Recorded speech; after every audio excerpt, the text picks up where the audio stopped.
অপপ্রচার ও দাঙ্গা লাগানোর ষড়যন্ত্র বাদ দিয়ে সমতা, বিশ্বাস ও সম্মান প্রদর্শনকে ভিত্তি ধরে বাংলাদেশের সঙ্গে বন্ধুত্বপূর্ণ সম্পর্ক গড়তে ভারতকে আহ্বান জানালো যুবদল, স্বেচ্ছাসেবক দল ও ছাত্রদল।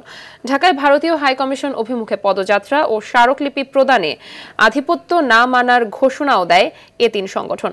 ভারতীয়দের সাম্প্রদায়িক অপপ্রচার বাংলাদেশের সম্প্রীতি বিনষ্ট করতে পারবে না বলে জানান বিএনপির জ্যেষ্ঠ যুগ্ম মহাসচিব রুহুল কবির রিজভী। অরণ্য গফুরের রিপোর্ট। আগরতলায় বাংলাদেশের সহকারী হাইকমিশনে হামলা, জাতীয় পতাকা অবমাননা ও ভারতীয় গণমাধ্যমে উস্কানিমূলক অপপ্রচারের প্রতিবাদে আয়োজিত পদযাত্রায় যোগ দিতে খণ্ড খণ্ড মিছিল নিয়ে নয়াপল্টনে হাজির হয় যুবদল, স্বেচ্ছাসেবক দল ও ছাত্রদলের নেতাকর্মীরা। মাথা উঁচু করা বাংলাদেশকে মানতে না পেরে ভারত গায়ে পাড়া দিয়ে ঝগড়া করছে বলে অভিযোগ বিএনপির তিন সহযোগী সংগঠনের নেতাদের। প্রেসিডেন্ট জিয়াউর রহমানের স্বাধীনতার ঘোষণা উদ্বুদ্ধ হয়ে এই দেশের স্বাধীনতা যুদ্ধে ঝাঁপিয়ে পড়েছিল। আমরা তাদেরই উত্তরসূরি। আমরা আমাদের স্বাধীনতা সার্বভৌমত্বের প্রশ্নে আমরা অপসীন। ভারত সরকার বুঝবে বাংলাদেশের মানুষ কখনোই এই আগ্রাসনকে প্রশ্রয় দেন এবং আগ্রাসনকে গ্রহণ করবে না। আরএসএস তারা আবারও নয়া দিল্লিতে অবস্থিত বাংলাদেশ হাইকমিশনকে ঘেরাও করার পরিকল্পনা গ্রহণ করেছে। তাদেরকে আহ্বান জানাবো তাদেরকে নিবৃত্ত করার জন্য। অন্যথায় যে ধরনের প্রতিক্রিয়ার সৃষ্টি হবে সে ধরনের সামান্যতম হয়তো পররাষ্ট্রনীতিতে বড় ধরনের ফাটলের সৃষ্টি হবে। আধিপত্যকামী ও হিংসুটে মানসিকতার কারণে কোনো প্রতিবেশীর সঙ্গেই ভারতের বন্ধুত্ব নেই বলে মন্তব্য করেন রুহুল কবির রিজভী।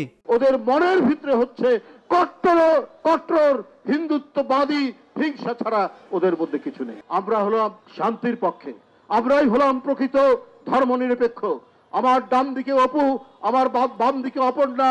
এই দেশকে আপনি মিথ্যা কলঙ্ক দিয়ে আমাদের এখানকার সম্প্রীতি, সাম্প্রদায়িক সম্প্রীতি এবং হাজার বছরের আমাদের যে ভ্রাতৃত্ববোধ, এই ভ্রাতৃত্ববোধকে ওই শুভেন্দুরা, ওই কি বলে যে ভারতের শাসক গোষ্ঠী এটাকে ম্লান করতে পারবে না। পরে নয়াপল্টন থেকে ভারতীয় হাইকমিশন অভিমুখে পদযাত্রা করে তারা।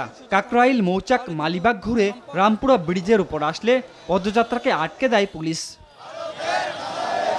পরে তিন সংগঠনের 6 শীর্ষ নেতা গুলশানে ভারতীয় হাইকমিশনে গিয়ে স্মারকলিপি দেয়। আমরা চাই তারা বন্ধুসুলভ আচরণ করুক এবং আমরা আরো বলতে চাই বাংলাদেশের স্বাধীনতা সার্বভৌমত্ব কারো দয়ার দান নয়। এদিকে রাজধানীর এলিফ্যান্ট রোডে অন্য একটি অনুষ্ঠানে অপপ্রচারের জবাবে ভারতীয় পণ্য বর্জনের আহ্বান জানান রুহুল কবির রিজভী। তারা গভীর অপপ্রচার এবং চক্রান্তে নেমেছেন। তারা বলেছেন বাংলাদেশিদেরকে আর ভিসা না দিতে ভিসা ইতিমধ্যে বন্ধের প্রক্রিয়া শুরু হয়েছে। তাতে আমাদের কি ক্ষতি হয়েছে? ক্ষতি তো হয়েছে আপনাদের। অরণ্য গফুর, RTV, ঢাকা।